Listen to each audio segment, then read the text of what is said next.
I've been talking to a lot of people about ecological crisis and the fate of the world and this sort of thing. Well, imagine in hindsight the wisdom that we would impute to Gaia if we were to suddenly realize that what is happening on this planet is that nature knows that the sun is going to explode. And what we are is a kind of response to the anticipation of a wounding that 50,000, 5 million years ago, the geo-heliocentric relationships began to vibrate out of tune. And as a consequence of this, a species was called forth that could organize an escape. And we are it. In other words, we are in a divine play. In line with this, and what made me even entertain these ideas, is I had a very bizarre experience recently. I was in Hawaii, and in our botanical garden there is a very large dead tree, and one limb of this tree sticks far out over the land. And Banisteriopsis caapi, a large hallucinogenic South American vine, is planted at the bottom of this tree. And it just has swarmed up this tree and covered it with greenery. But it wouldn't go out onto this one limb that stuck out. And it bothered my sense of symmetry that this vine would not completely cover this tree. And I even thought about trying to climb up into the tree and thread it out onto this limb to get it to do what I wanted. So I was sitting looking at this tree and this situation and actually thinking about it. And suddenly the limb fell. It broke off. And then I thought, the vine sensed that it was unstable.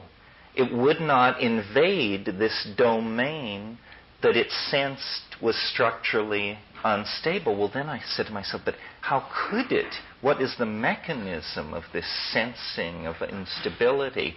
And a friend of mine said, well, perhaps the wind impacts on weakened wood differently than on unrotted wood, and perhaps rhythms in the tree tell it to stay away from him. And then I realized, if one plant has that kind of sensitivity to the entering into a domain of danger, what must the ecosystem of this planet be doing in reaction to what we are doing to the planet? So I see the reason this relates to the imagination is because I see ourselves in communication with the imagination. It is sending images back into the past to try and direct us away from areas of instability. It really is, the Gaian mind is a real mind. Its messages are real messages, and our task through discipline, psychedelics, attention to detail, whatever we have going, is to try and extract this message and eliminate ourselves from the message so that we then can see the face of the other and respond to what it wants. So it isn't for me a philosophical problem. It's a problem that relates to the politics and action that we take as a collectivity and as individuals. Just one more reflection on that. You see, if we tune in through our own imaginations to the Gaian mind, which certainly seems to me an attractive idea, and I think fits quite well, perhaps, with dreams, psychedelic experience, imagination, and so on. The question for me is this. We can relate to the Gaian imagination, let's take that for granted. But then, how is the Gaian imagination related to the imagination of the solar system and that of the solar system related to the imagination of the galaxy, the imagination of the galaxy to the imagination of the cosmos. And then how is that related to what we could call the imagination of the cosmic attractor, or God the Father, or the cosmic I'm Christ? not sure that I want to follow you into the cosmic Christ. For me, the mind of the solar system, I think there should always be some physical stuff to hang these things on. The Gaian mind is not a problem. The Earth teems with life. A Jovian mind is not a problem, because the complex chemistry, the metallic behavior of gas ices under pressure, and all of this stuff seems to me to place enough cards on the table that mind could well emerge in that situation. Similarly, the oceans of Europa, there are a number of places in the solar system where there's enough complex chemistry that I can imagine these very large self-reflecting entelechies to get going over billions of years. But to move from that to the hypothesis of a continuous hierarchy of minds out to the level of the galactic mind, you have to ask hard questions. I mean, how long does it take the galactic mind to think a thought? Does it do it instantaneously via morphogenetic fields? And if so, then what are the transducing and signal sorting filters through which it goes? If it does it through light, then to say that its thoughts are vaster than empires and more slow is to suggest that they're very high-speed phenomena indeed. Empires come and go by the thousands before a galactic thought could reach from one side of itself to the other. But I think that if we're thinking of galactic imaginations in the basis form, one would be all the probabilistic processes in the stars and everything within it. If the communication is instantaneous, which it may be, or if it isn't, we don't really know, because I think a factor which changes everything is the discovery of dark matter, the fact that 90 to 99% of the matter in the universe is utterly unknown to us. This recent discovery effectively tells us that the whole cosmos and every material thing in it has a kind of unconscious, a material unconscious, an unknown dark realm which conditions everything that happens, the shapes of the galaxies, their interactions, and what's going on. But it's utterly unknown to us. And so we've now got a kind of cosmic material unconscious which could play the same role as our own unconsciouses. And so your search for the basis of the imagination in the known phenomena of physics and the visible realm is certainly an important one. But the fact is that there's so much more that physics itself has revealed which is there and could be the basis of any number of processes. Yes, I assume that psychedelics, for instance, somehow change your channel from the evolutionarily important channel, which is giving traffic reports, weather reports, and stock market reports, to a channel which is playing, the classical music of an alien civilization. In other words, we tend to tune to the channel which has big payback in the immediate world. But that there are these other channels of the imagination, not so tailored for human consumption, seems obvious to me. I think that you're right. I mean, the memories and hence all objects of cognition are not in wetware, the wetware of brains. It's somehow plucked out of a super space of some sort via very subtle quantum mechanical transductions that go on at the molecular level in the brain. The divine imagination is the reality behind appearances. Appearances is simply the local slice of the divine imagination, but what you want is a kind of map or a global overview. Well, perhaps we should open this up if people have something they would like to say. This man leads the way. Okay, well, of course, you've fired every neuron in my brain. I have a somewhat different view of the problem of the eternal scientific laws. In my opinion, the question of did these laws exist prior to the Big Bang is a non-question.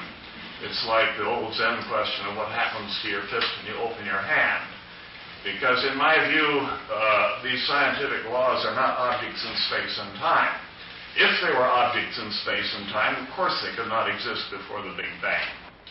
In my view, these scientific laws are linguistic structures that we create, that we choose, in order to give reasonably good expression to the regularities that we measure in the world, and which we use for prediction and control purposes.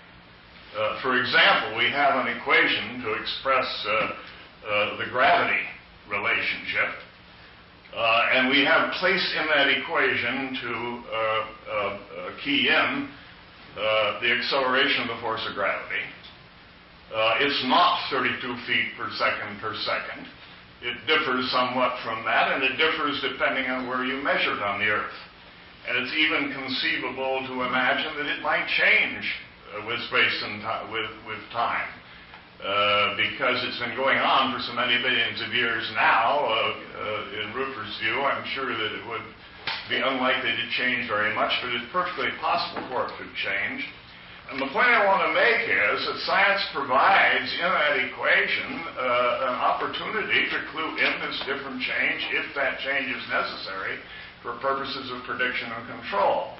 I think that the laws of nature can be used for purposes of prediction and control within the kind of developing evolutionary cosmology that Rupert has expressed it. All right. Well then, yes. I mean, the thing is that there are two theological views, you see, that are possible about this. If the laws of nature are linguistic structures outside space and time, at least in the Judeo-Christian world, the prevailing archetype is the Word of God. They're the Word of God. They're the Logos, which is the traditional theological view of the laws of nature. So then it really comes down to a theological question. Do we think that the Word of God is a kind of eternally sonorous set of vibrations or linguistic structures that's somehow permanently there in the permanent mind of a transcendent God? Or is the Word of God something that God speaks, and like real words, is a series of processes in time? Spoken words are not eternally there. They're things that take time to speak. And the underlying basis of a spoken word is the flow of the Spirit or the breath. So are the words of God, if we take this Logos model, spoken words that involve a process in time, or are they like a sort of encyclopedia that's written words that can be sort of eternal? No. In my view, they're not. I don't see the theological argument is a non-argument to me, because I reject the idea of the mind of God as having a structure in the universe. Or again, I come back to these scientific laws of nature as human formulations created like tools, created like a set of wrenches in our kit bag, not a part of any eternal structure whatsoever. But at the same time, I recognize that certain of these laws that we have created are of such a nature that it would be very hard to conceive of us having a science without them. Well, I think that there are a couple of issues here. First of all, what has always given science its tremendous cachet was its ability to produce in the realm of application and technology. So I agree with you that these things are like wrenches, but that is not at all satisfying to a philosopher of science who doesn't care about the application, but wants to know, is this or is this not in fact so? Rupert is suggesting that laws are habits and that habits change over time. They're incremental. Therefore, in his view, no law is in fact a law. It's a tendency or a creeping gradient of some sort. Now, the argument for this is that we've only been measuring the constants we use to describe the universe. We've only been measuring them for 100 years on one planet.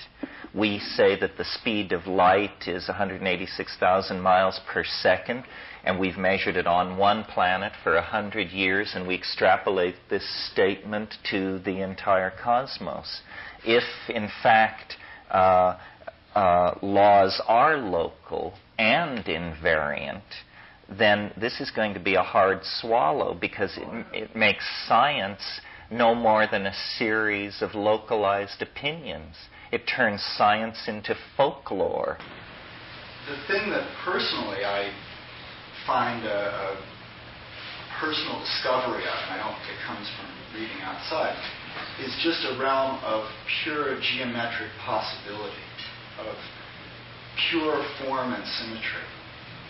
And this seems to me the underlying Pythagorean or Platonic concept, and that it does exist outside of time, and that it's some sort of template off of which possibility hangs.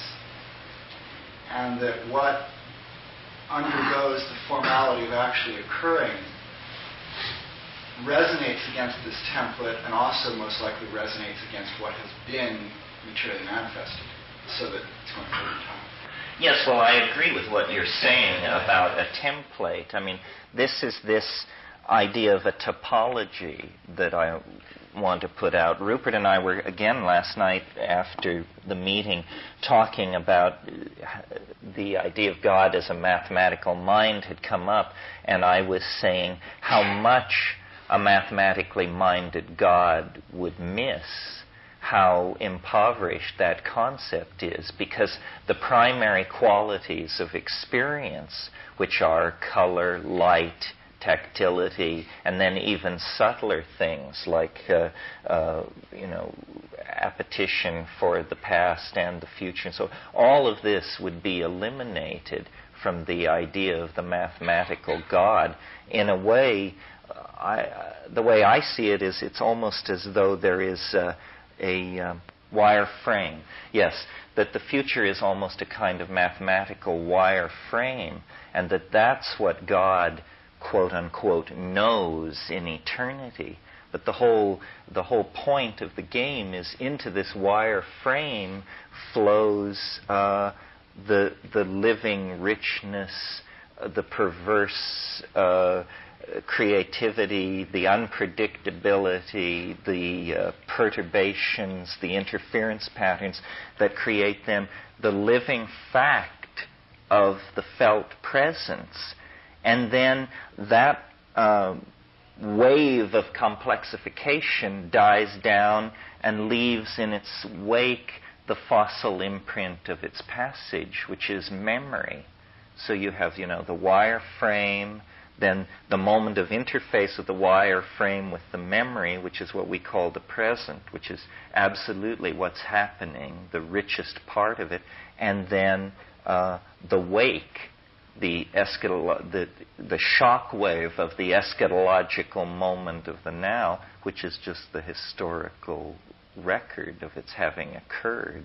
I always think in terms of politics, so I want to weld us into not three disparate points of view, but a movement with a forward thrust.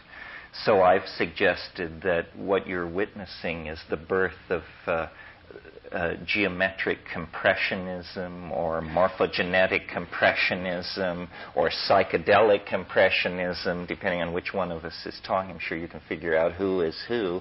But the idea is drawing together that a new phenomenon has been discovered in the universe, which is its drawing togetherness, its tendency toward cohesion, its tendency to move toward greater and greater states of wholeness, and not incrementally, but in sudden, highly punctuated stages that allow phenomena like history, or the 20th century to come into being. These are great leaps forward toward this cohesion that nature pushes toward. And as I said, I don't think that it's millions of years in the future. I think this millions of years in the future stuff was a very brief phase in scientific discourse, and that as organisms, what we need to come to terms with is the chaos, the turbulence, the turmoil, the ephemerality, and the high-stakes nature of the game. You know, even if no asteroid strikes the Earth, each one of us in this room will die. And so life is guaranteed to be interesting, even if you don't live in one of these epochs when there is asteroidal impact or geomagnetic reversal. Nevertheless, the ultimate challenge is built into the biological script. We each have our own apocalypse, and so I think we should live life in anticipation of it. This gradient mind that you referred to. Gaian mind. Oh, Gaian mind. Gaian mind. What is that? Well, it's the notion that, for me, and I'm sure Rupert has a different notion, but for me it's the notion that the Linnaean species are an illusion of the classificatory impulse of the human mind, and that really what we have on this planet are not distinct species, but levels and levels of gene swarming and control, and that intelligence, creativity is such a positive adaptation for any biological system that possesses it, that I think the planet wouldn't have waited 5 billion years to allow self-reflecting intelligence in an organism such as ourselves. I think probably self-reflection arose in fairly early in the history of the Earth, and that the Earth is a minded, integrated kind of entity. How this works is hard for us to model because we've only had the image to guide us for 10 years or so. But the planet thinks, it perceives, life has appetition for more life and for an extension of itself, and the best strategies are cognitive, so that all of these things that we see happening on the planet that we take to be miraculously ordered results of random processes may actually be the result of the creation of a great engine of cognition. That history is the thought of Gaia, biology is the musings of geology, and so forth and so on. That we have been wrong to claim consciousness as the unique capacity of human beings. It is, in fact, a general property of organization, and the larger the organization, the more conscious it may well be. So that I don't feel human beings are set against nature. I think we occupy a special role in nature, but it's a sanctioned role. There is no such thing as getting out of control, because the control system is so deep and so vast that it's inconceivable. But what is happening may appear to be out of control because we are not in full connection with what the purpose of all this is.